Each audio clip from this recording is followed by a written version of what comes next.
Is lucid dreaming demonic? Take one. My answer is going to be kind of vague, but this is the question I received. Is lucid dreaming demonic? And they go on to say, I love lucid dreaming.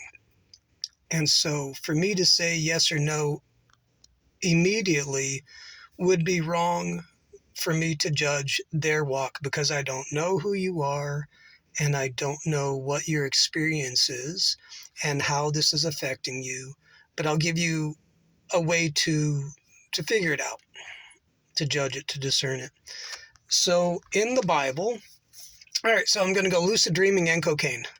What? Yeah, okay. So if you get the cocaine from Pablo Escobar and you're selling, you're doing it in Studio 51 and you got that little spoon and it's going up your nose, no, that's bad.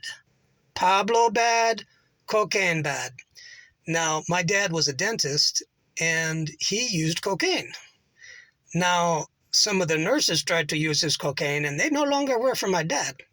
But when my dad used cocaine, don't judge me or my dad, but he would numb the gums and then give an injection. In that case, he's good. So you find out the use and the outcome. It's the fruit of the Spirit would be. So I'm guessing you're a newer Christian. That's why I want to be real careful. Get a church, get a pastor, get a Bible. You're doing your due diligence in the process to figure it out. So I'll give you, if it's just a natural talent you had before you got saved, that it's some sort of mental ability, and you're just zooming around through the rings of Saturn and you're having a good time, and it's not leading you to do good or bad, it's just something you do, I think I would be wrong to say it's bad. If you are doing a mantra, getting high, putting a crystal on your third eye, going to sleep, asking for the great Oz to give you a lucid dream, then you're doing cocaine with Pablo. See? Understand? The spiritual gifts and the spiritual interaction between us and God is very tangible. It is to be felt and experienced. And if you don't feel anything or experience anything, you give heart to God, that's fine. But if you do, you want to be able to judge what the experiences are all about. Does it help you be kind, gentle, patient, long, stuff like that? Fruits of the Spirit, which is in 2 Corinthians, I think, 1st or 2 Corinthians 13, and then book of Galatians, fruit of the Spirit. Now, if you're having if you're doing talking to other entities and they're saying there's a multitude of universes and God is love and everything's cool and everything's okay, run away. No, it's not everything's okay. There are things out there that want to eat you. They don't wish you well. And so you got to figure out who you're playing with. And again, because I don't know who you are, but I really respect your question.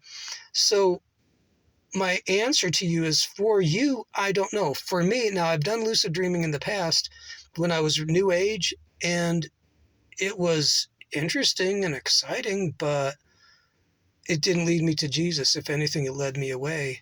And then when I did encounter Jesus by his Spirit, it blew away and has blown away everything that I've ever encountered in New Age. And his Spirit is with me now. It's been 23 years. And if I'm scared, he comforts me to be strong. If I'm, grouchy, he's like, dude, pump your brake, check yourself. And then if I'm just hanging out kind of, I don't want to say bored, but by myself, he shows up and goes, hi. So it's easy to entreat him all the time. So With lucid dreaming, I'm very cautious about it. But just because it's bad for me doesn't mean it's bad for you. However, I will say, oh, here's a good one. Why don't you go ask Jesus? Be straight about it and deal with the consequences if you're asking. If he says no, then you're like, all right.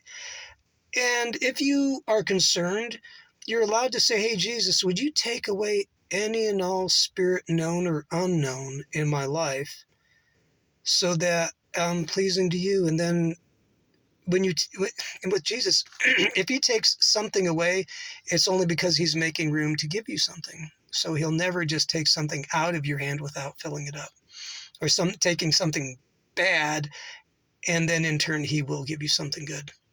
So there you go. Get a Bible, read about it.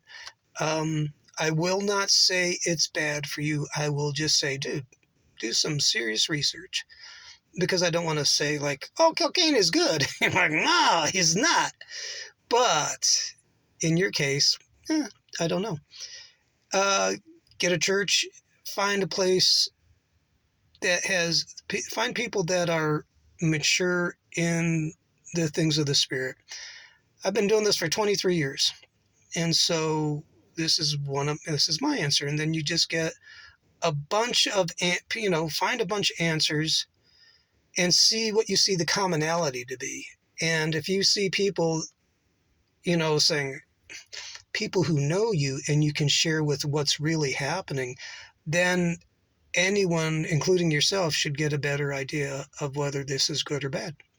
So, lucid dreaming, kind of a mixed bag on that one.